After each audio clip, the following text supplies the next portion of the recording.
Hello, hello. I am getting ready for a busy day of client calls, but before I get into that, I wanted to have a quick chat with you about the most common thing I hear from my students in my PMDD Rehab and Nutritional Therapy program.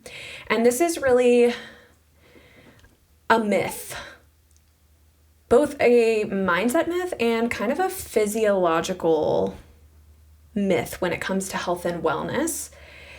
It makes sense that we would end up here, but we think that the remedy to what ails us must match the intensity of the symptom. So let me say that another way. When I was dealing with severe premenstrual symptoms that were undiagnosed and misdiagnosed, this was before I got a PMDD diagnosis, I thought these symptoms are so severe, I need a surgery, I need a medication, something that's equally intense to match the severity of the symptoms. Now, that's logical. But what I have seen over and over in my 6 years of learning to reduce and manage my own symptoms, and what I see over and over with the hundreds, now thousands of PMDD students I've worked with, is that that is not the truth. Thank goodness. The truth is small changes make a big difference. Especially when those changes are targeted, when we have support, when those changes find some measure of consistency, when we're monitoring the efficacy of the changes. Is the change helping? Is the change hurting? Is the change neutral right now? We actually have to monitor those things because our brains are not super reliable. But the message of today's chat, the message of today's pep talk is that small changes make a big difference. If you're dealing with severe premenstrual symptoms, whether they be physical or whether they be psychological, small changes, thank goodness, can make a huge difference in reducing and helping you better manage those symptoms. For myself, a way that I hold this truth, a way that I continue to stay motivated to do this, is by repeating the saying, little by little, day by day. Little by little, day by day, I work towards healing. Little by little, day by day, I take care of myself. Little by little, day by day, I work to become the version of myself that I want to be and know that I can be. It's a continual evolution. There's no start and end point when it comes to health.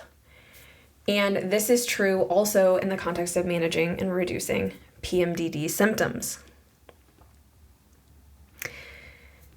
The intervention doesn't need to match the severity of your pain.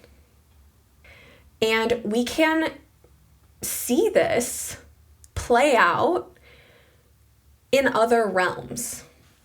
So this is where I want to talk to you about what is called the compound effect. This is where small daily habits in your health, relationships, personal growth, even financial savings and investments, that small consistent action compounds over time into significant results. So let's use an economic example here. Let's say you invest $5 per day into a retirement account.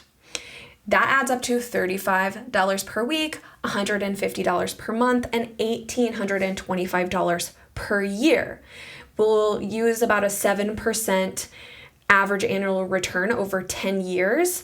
This accounts for inflation and the growth of the stock market if you invested in just the regular S&P. And so in 1 year, $1,825 becomes $1,953. After 10 years, that yearly investment of $1,825 becomes $32,241. So This is an example of compound interest in the economic financial realm. But like I said, compound interest comes from making health decisions, comes from your small daily habits. And there's a quote I want to share. I don't know who said this, so let me know in the comments if you do. But every action you take is a vote for the type of person you want to become. So when we're looking at reducing and managing PMDD symptoms, and we're understanding that the remedy does not have to match the intensity of the symptom, and that small changes make a big difference, every single choice you're making in your day can support symptom reduction and management, can be kind of neutral, or can hinder symptom reduction and management. This puts you in the driver's seat. This gives you autonomy. This gives you agency over your body and your health. And this is the truth when it comes to reducing and managing PMDD symptoms, PMS symptoms, really any health condition. We can like shift it into the home realm as well. Let's do an example there. So say I want my house to be cleaner. I could clean once per week for an hour, or I could clean 15 minutes a day. That's a reasonable amount of time to clean per day. And I would end up cleaning an hour and 75 minutes per week. So if I spend 1 hour cleaning per week versus 15 minutes per day, I'm cleaning more with the 15 minutes per day by almost an extra hour than if I was just to clean 1 hour per week. And cleaning 15 minutes per day, I can get a lot of cleaning done if I, turn on some Tool and power out my premenstrual rage in 15 minutes, where on the day-to-day, my home is going to be cleaner than if I just clean it for 1 hour per week.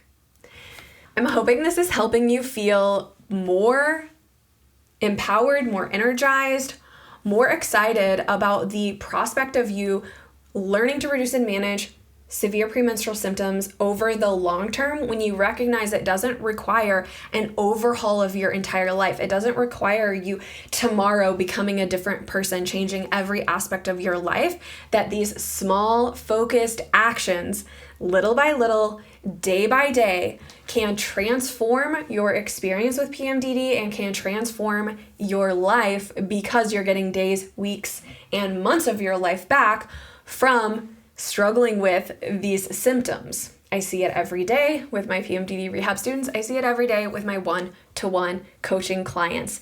This is possible for you. Finding out what those actions are going to look a little bit different for every person, but I'm here to support you in finding out what those are. You can find me and over 500 other PMDDers in our PMDD Rehab community, where we're all working to heal instead of deal with our premenstrual symptoms. I hope to see you there.